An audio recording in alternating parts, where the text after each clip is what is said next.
Hey everyone, it's Jen with two N's, she and her pronouns, and I am here to talk with you all about my thoughts on another Twisted Tale in the Twisted Tale series. I'm almost done with all of the books that have come out so far.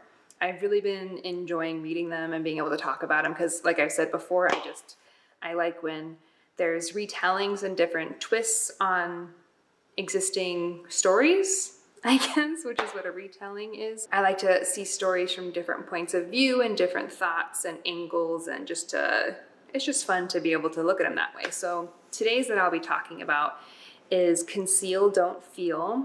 I apologize in advance. I'm most likely going to mispronounce the author's last name, but her name is Jen with one N. And her last name is Kalanita or Kalanita. Jen Kalanita, who wrote Conceal, Don't Feel. And this question asks, what if Anna and Elsa never knew each other? And I gave this book 4 out of 5 stars. So just a quick kind of summary and background. This Twisted Tale is extremely similar to the Disney Frozen version. There's not really a whole lot of changes to like the main storyline, to the plot of Frozen. I read some other thoughts on this book by other folks, and one thing that may be wise because this movie is just so fresh, it's like so new, and so it's still pretty relevant. I mean, the older ones are, but Frozen like just is a pretty recent movie, and then it just had Frozen 2, and I think this book came out around the time that Frozen 2 came out. I don't know. I'm not reading it. I don't know what the publication dates, but it's a pretty new story, so maybe that's why they weren't allowed a whole lot of wiggle room with some of the storylines and how things were written, because it is pretty similar to the movie, except obviously the question is asked, and so we get to see what would happen if Anna and Elsa never knew each other. So like I said, it's super pretty similar, not pretty similar, but super pretty similar. And so the story starts off the same. Anna and Elsa are playing together in the big giant castle-y ballroom. I think it's a ballroom with the snow.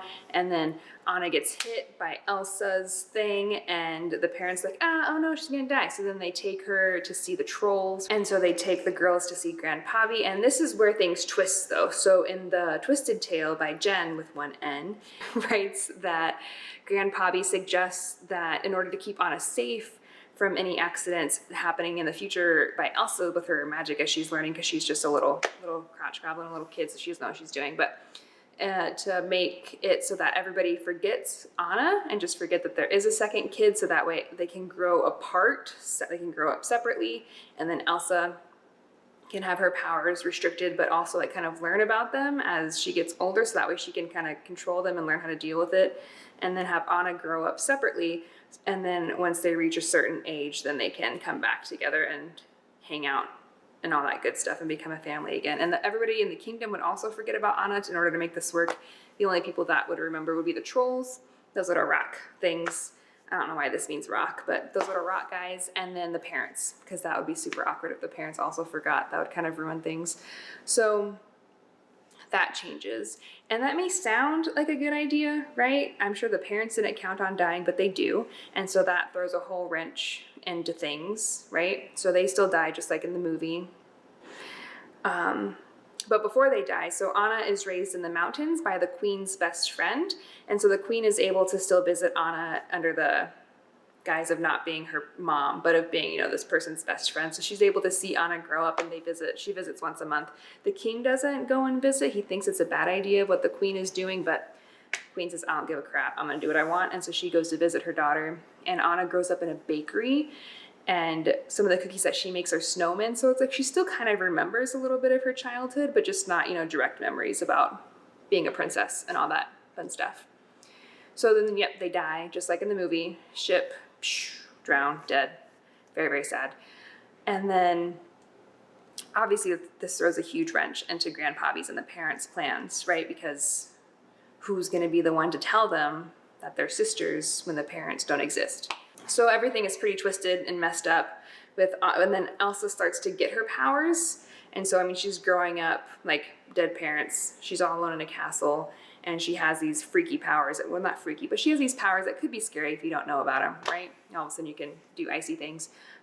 But Olaf is there. So she does make Olaf. And so she does have one friend that she can turn to. But Elsa, just kind of like in the movie, she secludes herself and she just does, because she doesn't want to hurt anybody, so she's trying to figure everything out. So she's still secluded in isolation, kingdom of isolation. And Anna's living her chipper life in the mountains.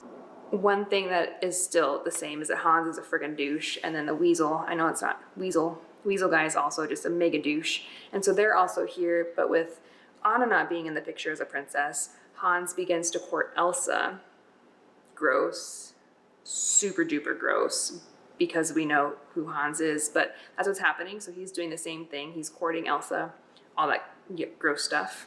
And just like in the movie,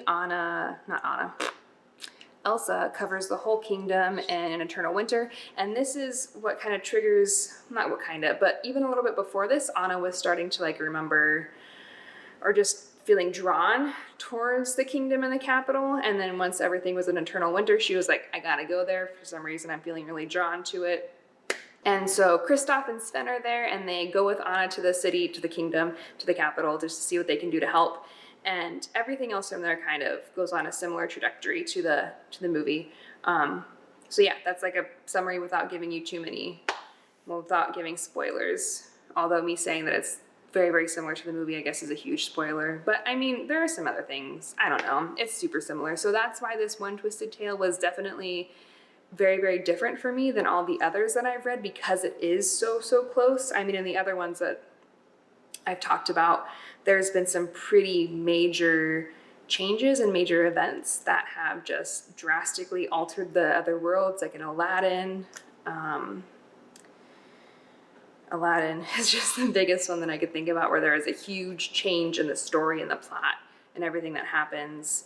Whereas Frozen is very much, I mean, the only thing that's different is that Anna and Elsa grow up separately, but everything else ends up being basically the same as the movie. So that's why this one book was very, very different for me when reading it. And so because of that, we don't really get to see a different side to the characters or get a different perspective. Well, we don't really get to see a whole different side to the characters, which is something that I said earlier that I liked a lot about these Twisted Tales, that we get to see different sides.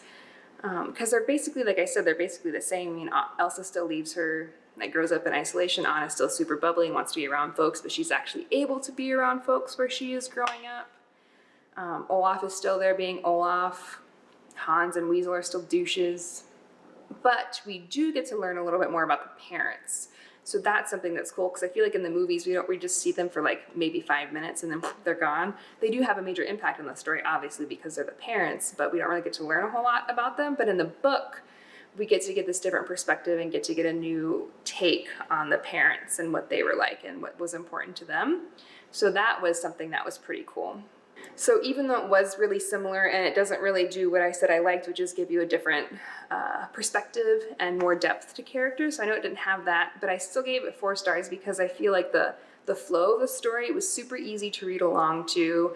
It because it is very similar to the movie, it was just really like it was just really easy to follow along with. So yeah, it was a nice, easy read. I thought that it was just really easy to go through. And because it was so close to the movie and was such a nice, easy read, I feel like it just really, and like just shows proof that Frozen is such a good story and is a really good movie in and of itself. And so that's not saying that the other ones aren't, but I feel like that just this Frozen and this retelling of it, this twisted version of it just really showed that it was a good movie in and of itself. So that's why I gave it 4 stars. So yeah, that's my thought on the Conceal, Don't Feel Twisted Tale by Jen with 1 N. Let me know your thoughts below. Do you think that this one was like super crappy and you just didn't like it? Do you have like a super different thought on it? Was it your favorite one? Whatever your thoughts are, go ahead and put them in the comments. And if you like to see pictures of books, feel free to follow me on my Instagram. It's the same username as this channel, read.with.2njen. So read with 2njen with periods in between the words. And yeah, that's that. So I hope you have a great day and I'll see you next time. Bye.